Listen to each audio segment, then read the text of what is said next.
রাহিম আমি তালশহর ৩ নং ওয়ার্ডের মেম্বার হাজী মুজিবুর রহমান। আসলে বাল্য বিবাহটা আমাদের এখানে এখন মোটামুটি কমে গেছে, আগে বেশি ছিল, এখন একটু কম হয়েছে। আমরা আরও চেষ্টা করতেছি একেবারে শূন্যের ঘটনা নিয়ে আসাতে চেষ্টা করতেছি, দেখা যাক আল্লাহ ভরসা। আর মাদকটা হলো মাদক আমার এখানে আছে, মানে সামান্য বেশি ছিল, এটা এখন আমরা কিছু পুলিশ টুলিতে ধরাইছি। এখন পুলিশে ধরাই দিলে তো ছাইরা দেয়, এই জন্যই আমরা রিস্ক নিয়ে ধরাইতে চাই না আর কি। পুলিশ ধরছে কিছু, এখন আর কিছু বাইরে আছে, এরা অল্প কিছু মাদক নিয়ে চলতেছে, এটাও বন্ধ হয়ে যাবে ইনশাল্লাহ, শেষ হয়ে যাবে। নিয়াজ কাজী ৪ নং তালশহর পরিষদ পশ্চিম ইউনিয়ন পরিষদ ২ নং ওয়ার্ডের সদস্য।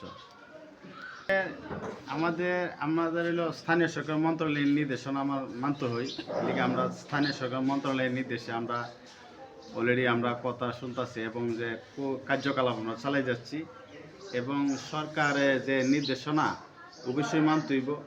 আর আমাদের এদিক দিয়ে বিএনপি জোরের দেওয়া হয়েছে, বিএনপি স্বতন্ত্র শুনতেছি স্বতন্ত্র নির্বাচন করবে, এবং ওই জামাত আছে।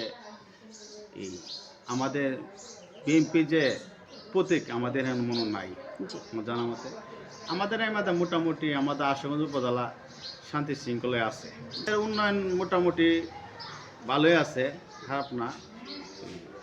আমাদের যে এখন তো চেয়ারম্যান নাই, প্রশাসক চালাইতেছে, আমাদের ওখানে দায়িত্ব আছে, ইউনিয়ন পরিষদের প্রশাসক দায়িত্ব আছে। আর মেম্বারের যে দূর কার্যকলাপ করণীয় আমরা চেষ্টা করি চালাতে। আমার ওয়ার্ডে মোটামুটি আমি অনেক কাজ করাইছি। আমি আবার আন্দোলনের সময় জেলে ছিলাম, জেল থেকে বের হওয়ার পর থেকে আমি মোটামুটি ভালোই কাজ করাইছি। এখন মোটামুটি আমার ওয়ার্ডে কাজ নাই বললেই চলে। আর নির্বাচনটা ইনশাল্লাহ শান্তি শৃঙ্খলাভাবে আমাদের নির্বাচনটা হবে, এটাই আশা করি।